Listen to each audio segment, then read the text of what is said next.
और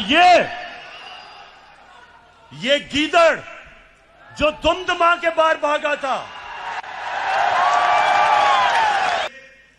ये जनरल जिलानी के घर के ऊपर सरिया बनाते हुए मिनिस्टर बना था। ये वो आदमी है जो ज़ियाउल हक के जूते पॉलिश करते करते चीफ मिनिस्टर बना था। हिंदुस्तान को नहीं पता कि जब जनरल ज़िया ने इसको गोद में बिठा के मुंह में दूध की चूसनी लगाई थी इसके मुंह में, ये जो बाहर बैठ के इसने पाकिस्तानी फौज के ऊपर, ये हमला जनरल बाजवा पे नहीं है, ये पाकिस्तानी फौज पे हमला है। अच्छा, अब मैं जरा जो कल सर्कस हुई थी उसके ऊपर बात करना चाहता हूं, लेकिन चुप करके सुनिए।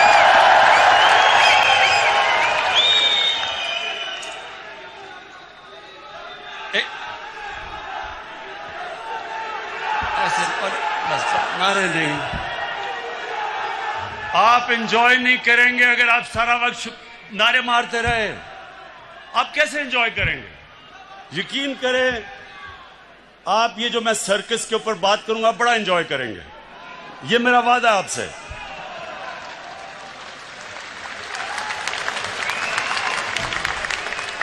अच्छा, पहले आज से 11 साल पहले, ये सुन ले जरा, 11 साल पहले मैंने क्या कहा था, ये जरा पहले सुन ले, क्योंकि ये मैंने आप नहीं, ये मैंने सब पेशन गोई की हुई थी कि ये सर्कस एक दिन होगी। तो अगर ये आप वो 11 साल वाली वीडियो चला दें, लेकिन आपने एंजॉय करना है आज। मैं आपको ये भी कहना चाहता हूं कि इंशाल्लाह आप देखेंगे कि ये सब पार्ट, इनके जो इंटरेस्ट एक हैं, इन्होंने एक हो जाना है। जरदारी और नवाज शरीफ ने इकट्ठे हो जाना है, क्योंकि इनके इंटरेस्ट है। क्योंकि ये जो मैं जो ये लेके आ रहा हूँ ना, नहीं होंगे, मैं जो हम कानून लाना चाहते हैं ना, ये दोनों नहीं वो बर्दाश्त करेंगे। अच्छा, ये दोनों इकट्ठे नहीं होंगे, ये मैं कह रही हूँ आपका शायद इकट्ठे होंगे, अंदर से हो जाएंगे, ऊपर से शायद पूरा कुछ निकलता है। अच्छा जी, अच्छा, अब तो ये मैंने सब पेशन गोई की थी कि जब चोरों की चोरी के ऊपर हाथ पड़ेगा तो ये जब तक नूरा कुश्ती खेल रहे थे सब इकट्ठे हो जाएंगे। और वो आपने रात खुद ही देख लिया, अल्लाह अल्लाह क्या सब इकट्ठे थे, पहले भी कंटेनर में इकट्ठे हो गए थे। और अब मैं वो जो दो बच्चों ने तकरीरें की थी उनके ऊपर मैं बात नहीं करना चाहता। वो एक उनमें से नानी होगी है, लेकिन मेरे लिए बच्चे ही हैं वो।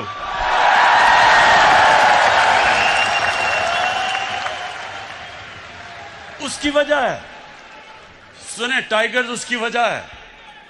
देखें, इंसान जब तक जिंदगी में स्ट्रगल नहीं करता, वो लीडर तो बन ही नहीं सकता। उन दो बच्चों ने आज तक जिंदगी में 1 घंटा हलाल का काम नहीं किया।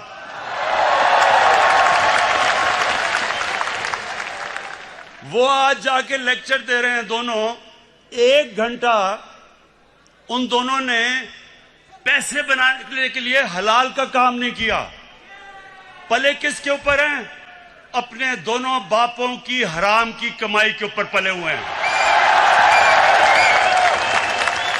तो उनके ऊपर तबसरा करना फजूल है। लेकिन जो और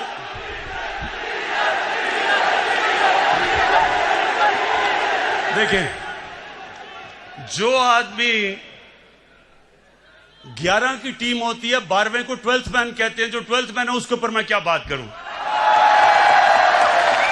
अच्छा, अब मैं असल, ये बड़ा गौर से सुनना आप, अब मैंने जो असल बात करनी है वो जो लंदन में आज बैठ के जिसने जो कल गुफ्तगू की, मैं उसके ऊपर बात करना चाहता हूं। लेकिन उससे पहले फैसल, सुने उससे पहले आप जरा इसकी पहले शक्ल देखें, जब ये इंग्लैंड जाना था, जब और इंग्लैंड जाके इसकी शक्ल क्या बनी, जरा प्लीज दिखाएं।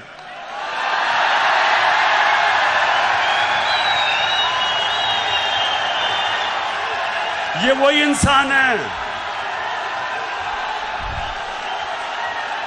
ये जो शक्ल थी, ये जब बस बस बस बस अच्छा, ये शक्ल जब शिरीन मजारी ने देखी तो तब बेचारी की आंखों में आंसू आ गए। और फिर से मैं बता दूं, शिरीन मजारी की आंखों में आंसू आना मुश्किल है, बड़ा मुश्किल काम है। लेकिन वो देखे, वो मेरी भी आंखों में आंसू आ जाते अगर मैं इसको अच्छी तरह जानता ना। अच्छा, अब एक मिनट, अब जरा वो दूसरा भाई साहब को जरा दिखा दें। ये लंदन में जरा भाई साहब की आप सुन रहे हैं। पिटीशन लगी हुई है लाहौर हाई कोर्ट में। खुदा करे अल्लाह ताला अपने बेपाया फजलो करम से, अगर खुदा करे अल्लाह ताला अपने बेपाया फजलो करम से अगर इजाज़त मिल जाए तो अपने वालिद साहब के साथ होगी, जो कि बहुत ही आम बात है। तो बाकी इनकी दूसरे जो ट्रीटमेंट भी जारी है, तो हार्ट के लिए इंशाअल्लाह जल्द अपॉइंटमेंट हमारी। बस बस ख्वातीन, रोना नहीं है आपने।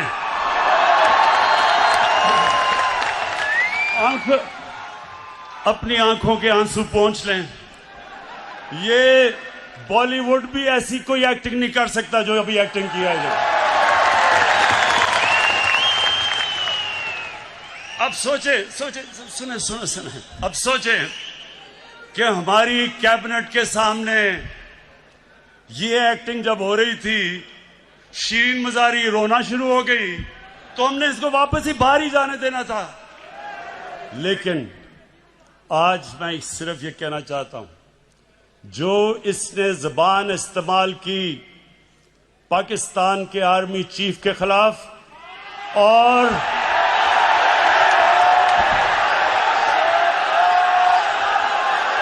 आईएसआई के डीजी के खिलाफ,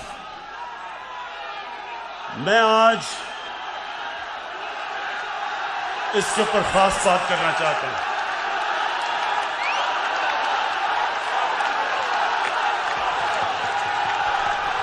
अच्छा, खामोशी, सुने जरा मेरी बात, सुने मेरे टाइगर्स और पाकिस्तान के नौजवानों, सुनो गौर से।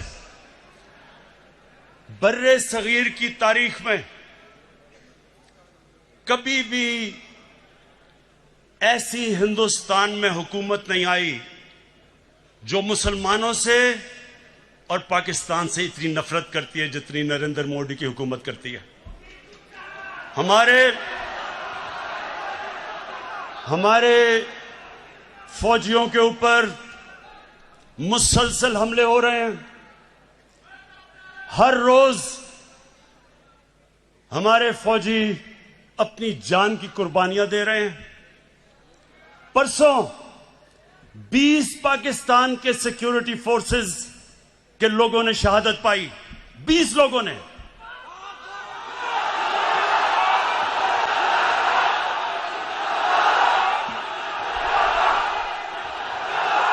और ये क्यों अपनी जान की कुर्बानियां दे रहे हैं? हमारे लिए, मुल्क के लिए।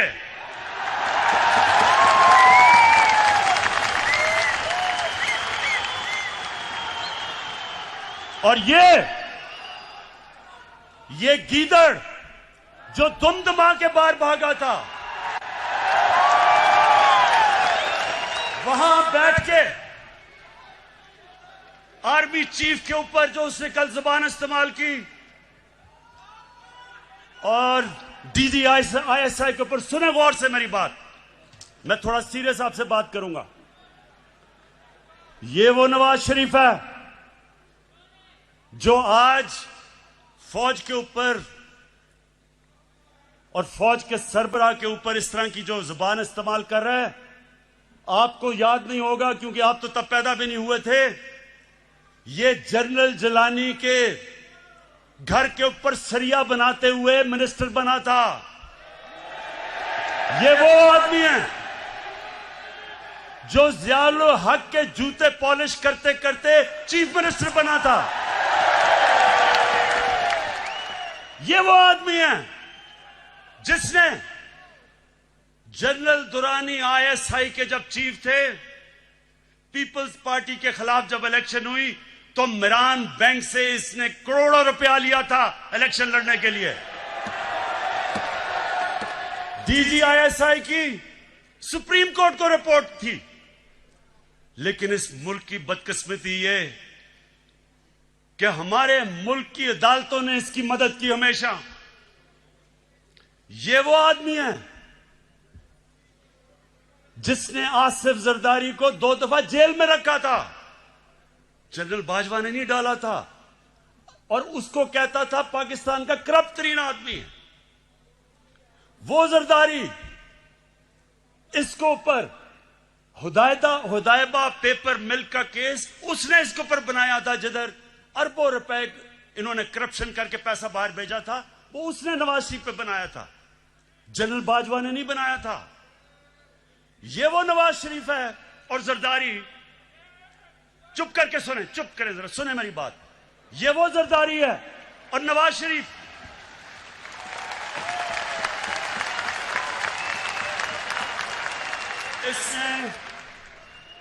इसके ऊपर, इन दोनों के ऊपर एक किताब निकली थी, उसका नाम था कैपिटलिज्म्स अकिलीज हील।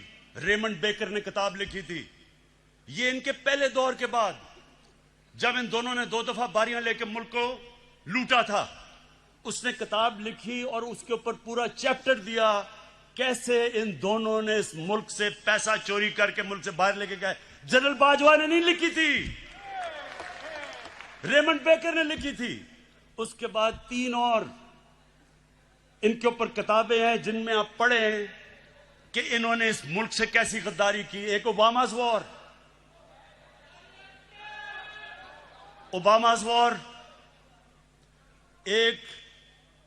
एक है सूस्किन, उसने किताब लिखी the way of the world. उसमें वो क्या किताब में कह रहा है कि बिलावल को उनकी वालदा टेलीफोन करके सीआईए ने उसका टेलीफोन टैप किया, बैंक अकाउंट्स बता रहे थे कि किन किन बैंकों में पैसे पड़े हैं तुम्हारे बारे।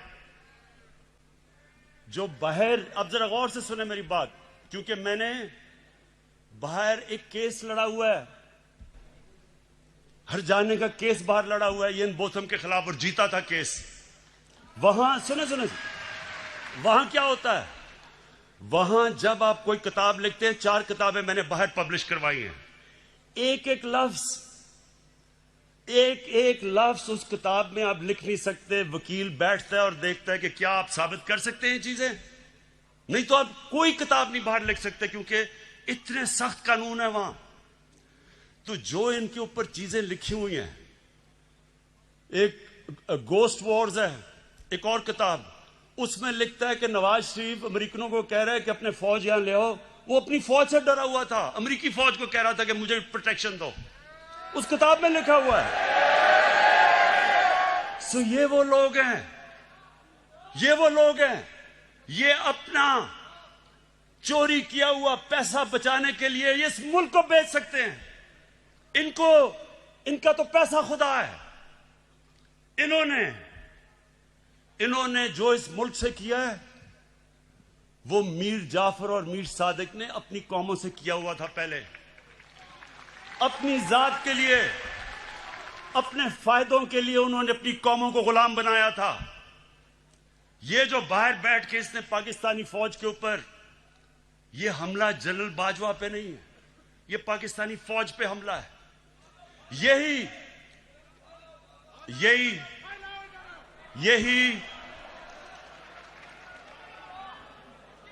यही बात नरेंद्र मोदी कर रहा था। जब नरेंद्र मोदी ने बार बार स्टेटमेंट्स दी कि हमें नवाज शरीफ पसंद है, लेकिन हमें जो पाकिस्तान का आर्मी चीफ है वो दहशतगर्द है। वो बार बार ये कहता था और नवाज शरीफ चुप बैठा हुआ था। मुझे क्यों नहीं नरेंद्र मोदी कहता कि इमरान खान ठीक है लेकिन जनरल बाजवा गलत है? वो क्यों नहीं कहता? क्योंकि उसे पता है कि मैं हिंदुस्तान की असल दुनिया में नरेंद्र मोदी की शक्ल दिखाई है दुनिया में कि कितना बड़ा इंतहा पसंद है ये। सो ये जो आज इसको हिंदुस्तान अखबारों के अंदर जो तारीफें हो रही हैं नवाज शरीफ की, बड़ा जी जमहूरी आदमी है, ये फौज को कह रहा है कि अपना काम करो क्योंकि नवाज शरीफ जमहूरी है। क्या हिंदुस्तान को नहीं पता कि जब जनरल जिया ने इसको गोद में बिठा के मुंह में दूध की चूसनी लगाई थी इसके मुंह में, इसकी जमहूरियत? क्या हिंदुस्तान को नहीं पता कि ये वो वजीर आजम है जिसने डंडों से सुप्रीम कोर्ट के ऊपर हमला करवाया था? और फिर जुल्म देखें कि बाकी जुडिशरी को ब्रीफ केस देके खरीदा था। ये वो नवाज शरीफ है जो आज बड़ा जमहूरी बन रहा है। ये वो नवाज शरीफ है जो टेलीफोन कॉल करके कहता था जस्टिस क्यूम इसको 3 साल नहीं बेनजीर को 5 साल सजा दो। ये वो है आदमी, ये वो है जो पिछला नैब का चेयरमैन कमर जमान जैसा करप्ट आदमी उसको चेयरमैन बना के अपने केस बंद करवाए।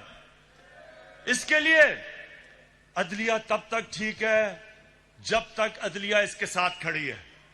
हुदैबा पेपर मिल का ओपन एंड शट केस जब बंद होता है, अदलिया बंद करती है, तो अदलिया बहुत अच्छी है। जब 5 मेंबर बेंच अदलिया का पैनमा के केस में इसको सजा देता है तो क्यों निकाला करके दौरा करके अदलिया को बुरा भला कहना शुरू कर देता है? क्या पैनमा का केस जनरल बाजवा ने किया था? इंटरनेशनल जब इंकशाफ हुआ था तो वो क्या पाकिस्तानियों का कसूर था? सारी दुनिया के अंदर इंकशाफ हुआ जिसमें पता चला कि हर मुल्क के पॉलिटिशियंस ने किस तरह मुल्क से पैसा चोरी करके ऑफशोर कंपनी में पैसा रखा हुआ था। तो तब किसका कसूर था? यहां लोगों के सामने बेशर्मी से झूठ बोलते हैं। वो भी झूठ बोलता है, उसका भाई भी झूठ बोलता है, बेटे भी झूठ बोलते हैं, बेटी भी झूठ बोलती है, और वहां जाके तकरीरें कर रहे हैं कि जी बहुत बड़े ये जमहूरियत के लिए खड़े हैं। इलेक्शन की बात करते हैं, ये जरा सुने। 2013 इलेक्शन के अंदर नेशनल असेंबली की सीटों में 137 पिटिशंस आई जिन्होंने चैलेंज किया कि उनके इलेक्शन में गड़बड़ हुई है। नेशनल असेंबली में 137 सीटें जिन्होंने पिटिशन दायर की। 2018 की इलेक्शन में सिर्फ 90 थे, 50% कम पिटिशंस थी। और नून लीग की, क्योंकि उनकी तो सिर्फ पंजाब में पार्टी रह गई है, पंजाब के अंदर उनकी सिर्फ 11 पिटिशंस थी। तहरीक इंसाफ की 13 पिटिशंस थी, यानी हमारी ज्यादा पिटिशन थी जिन्होंने कहा धांधली हुई है। तो मुझे यह बताएं कि जब 80% पोल का रिजल्ट आया, फैफन एक इंडिपेंडेंट इदारा है, उसने 80% ने कहा 80% पाकिस्तान का इलेक्शन 2013 से बेहतर हुआ है, अच्छा इलेक्शन हुआ। तो मैं अब ये पूछता हूं कि जब हमने 2013 इलेक्शन के बाद मैंने सिर्फ 4 हल्के मांगे थे, 137 में से 4 हल्के मैंने कहा इनको खोल के बता दो, अगर ये ठीक है तो हम मान लेंगे इलेक्शन। इन्होंने 4 हल्के नहीं खोले, 1 साल के बाद सड़कों पे निकले। आखिर में जब 4 हल्के खुले, चारों के चारों अंदर धांधली थी। जब हमारी बारी आई 2018 में, इन्होंने कहा जनाब इलेक्शन में धांधली है। इनसे वो जो आजकल जेल में शहबाज शरीफ, हमने पहले कहा कि जो करना है आपने खोले, हम तैयार हैं इलेक्शन खोलने के लिए। अब इनको पता था कि 1100 पिटिशंस थी इनकी सारी, इलेक्शन उन्होंने क्या खोलना था। तो ये वो लोग हैं कि जो बात करते हैं कि इलेक्शन के अंदर धांधली हुई। धांधली मैं आपको बताऊं किधर हुई? जो भी अभी इंकशाफ हुआ है। इलेक्शन में अभी एक बाय इलेक्शन हुआ जब नवाज शरीफ डिस्क्वालीफाई हुआ, उसकी बीवी को खड़ा किया, मरीम नवाज ने कैंपेन की।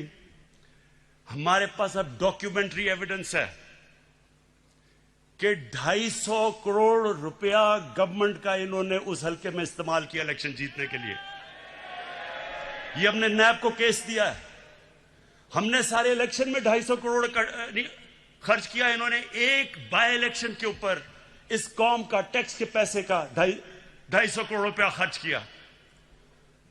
लेकिन मुझे एक खास मजा आया, एक और अल्लाह अल्लाह का सच आता रहता है सामने। एक इलेक्शन हुआ उस्मान डार का, और वहां एक सियालकोट का बहुत बड़ा रंगबाज है, बड़ी बड़ी बातें करता है, बड़ी बड़ी बड़ी छाती निकाल के बड़के लगाता है। लेकिन पता क्या चला कि इलेक्शन की रात को शाम को 8 बजे रंगबाज ख्वाजा टेलीफोन कर रहा है जनरल बाजवा को, जनरल साहब मैं इलेक्शन हार रहा हूं, मेरी मदद करें। आंसू गिर रहे हैं, जनरल साहब मैं तबाह हो जाऊंगा, मेरी मदद करें, मैं इलेक्शन हार रहा हूं उस्मान डार से।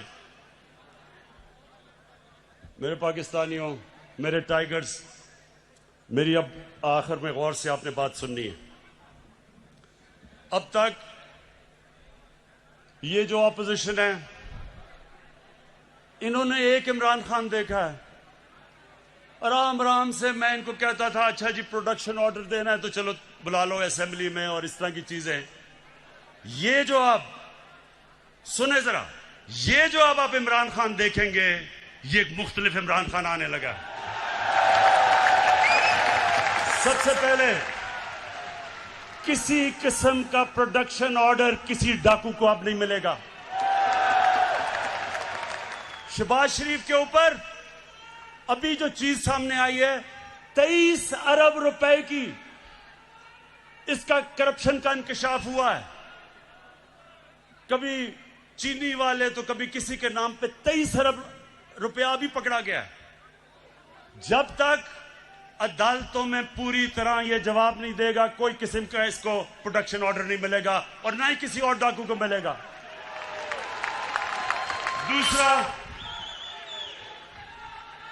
दूसरा ये जरा सुन लो। अब मैं अपनी पाकिस्तान की अदलिया को और हमारी नैब को एक पैगाम आज देना चाहता हूं। देखें, लोग तंग आ गए हैं, लोग इंसाफ की इंतजार कर रहे हैं, लोग चाहते हैं कि इन चोरों से पैसा मिलके वापस अवाम के पास आए। लोग, पाकिस्तानी कौम इंतजार कर रही है कि केस कब अदालत में कंप्लीट होंगे। मेरी रिक्वेस्ट है जनाब चीफ जस्टिस साहब, जो गवर्नमेंट से आपको लॉजिस्टिकल सपोर्ट चाहिए हम देने के लिए तैयार हैं।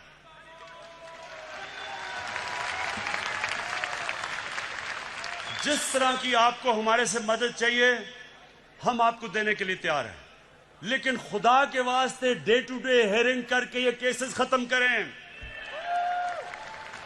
इनकी 30 साल से मुल्क को चोरी कर रहे हैं, इनकी अब से तो नहीं केसेस आए, लेकिन वो केसेस के फैसले ही नहीं होते। और मैं नैब को भी कहता हूं कि नैब आपने कई जगह बड़ा जबरदस्त काम किया, लेकिन खुदा का वास्ता है कि केसेस को मंतकी इंजाम तक तो पहुंचाओ। आप हमारे से जो मदद चाहते हैं हम देने के लिए तैयार हैं, लेकिन कौम इंतजार कर रही है कब इस कौम का लूटा हुआ पैसा वापस मिलेगा। गवर्नमेंट, ये मैं आज फिर आपके सामने अब रख रहा हूं कि जो नया इमरान खान, एक तो नया पाकिस्तान है, एक नया इमरान खान बन गया। कल किसकी तकरीर सुन के जो उसने जबान इस्तेमाल की है उस गीदड़ ने, मैं ये आज अब फिर कहता हूं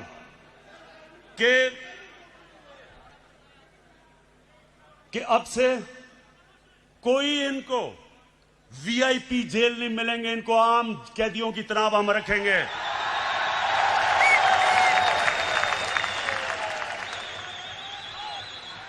ये जो सारी जो कल सर्कस थी, ये सर्कस को मेरा पैगाम है कि देखें, आप सारे तो कभी किसी का कंधा पकड़ के आया, कभी कोई जलानी ने बना दिया, किसी ने कागज का टुकड़ा दिखा दिया कि जी मुझे तो मेरी वालदा की वजह से पार्टी मिल गई है। ये आपके सामने शख्स खड़ा है, इसने पहले तो 20 साल खेलों की ग्राउंडों में दुनिया की बेहतरीन लोगों से मुकाबला किया और उसके बाद 22 साल वाहिद पॉलिटिशियन हूं। 22 साल छोटी सी पार्टी से शुरू करके अवाम के पास जाके वाहिद पब्लिक मूवमेंट से पार्टी बनाई है। किसी का सहारा नहीं चाहिए। मैं आज आपको कह रहा हूं कि इंशाअल्लाह अब आपको मैं मुकाबला करके दिखाऊंगा। मैं सारी जो गवर्नमेंट के हमारे इदारे हैं, नैब हमारे आजाद है, अदालतें आजाद है, लेकिन मेरे नीचे जो अदारे हैं उनको मैं अब खुद तैयार करूंगा। इस मुल्क में वो लोग जिन्होंने चोरी करके मुल्क को लूट के पैसा बाहर लेके गए हैं, इंशाअल्लाह एक एक को हम पकड़ेंगे। मेरी रिक्वेस्ट है फिर से नैब को और अदालतों से कि आप प्लीज इनके फैसले करें। और मैं अदालतों को आज ये कहना चाहता हूं, जो ये कोशिश कर रहा है अदालतों के अंदर इंतशार फैलाए, किसी जज का नाम ले रहा है, ये कोशिश कर रहा है फौज के अंदर इंतशार फैलाए, डीजी आईएसआई और आर्मी चीफ की बात कर रहा है कि फौज के अंदर इंतशार हो जाए, ये कोशिश कर रहा है कि बाहर जो एंटी पाकिस्तान फोर्सेस हैं उनके अंदर ये नुमाया हो जाए, जिसमें इसको पता है कि जो इजराइल की और जो हिंदुस्तान की लॉबी वो अमेरिका में सबसे मजबूत है, उसको अपील कर रहा है। ये जो गेम खेल रहा है, मैं ये गेम सारी समझता हूं, मुझे सारी इंटेलिजेंस है ये क्या खेलने की कोशिश कर रहा है। और मैं इसको ये बताना चाहता हूं कि मुझे तो कोई फर्क ही नहीं पड़ता कौन सा आर्मी चीफ हो या कौन सा आईएसआई का डीजी हो, मुझे तो फर्क ही नहीं पड़ता, क्योंकि मैंने तो कोई पैसे चोरी नहीं कर रहा या मेरी कोई बार जायदाद नहीं, मुझे तो खौफ किसी से नहीं है। लेकिन जो जनरल बाजवा ने जिस तरह इस हुकूमत की मुश्किल वक्त पे मदद की, जिस तरह उसने हमारे साथ, मैं ये कहना चाहता हूं आज हमारे साथ अभी कराची में मदद की जब बारिशें आ रही थी, जो हमारे साथ कोरोना के अंदर पूरी तरह मदद की, जो हमारे पास जब एक मुल्क पे पैसा नहीं था, 2 साल पाकिस्तान की फौज ने असल में अपने डिफेंस एक्सपेंडिचर पे काट लिया, क्योंकि उनको फिक्र थी कि पाकिस्तान के पास पैसा नहीं है। कभी ऐसे पहले नहीं हुआ।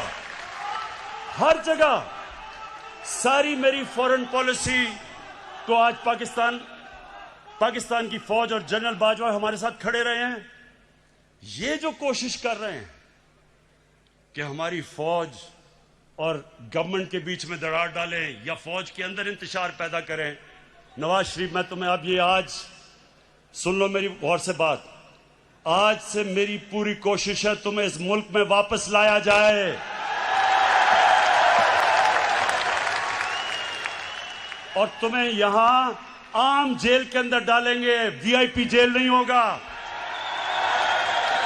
गरीब आदमी लाखों की चोरी करे तो वो तो बेचारा जिन हालात में जेलों में रहता है, और जो अरबों पैसा चोरी करके बाहर ले जाए, बच्चे अरबों रुपए के घरों में रहें और वो जाके वीआईपी जेल में ठहरे, तुम वापस आओ तो मैं देखता हूं तुम्हें हम कैसे रखते हैं।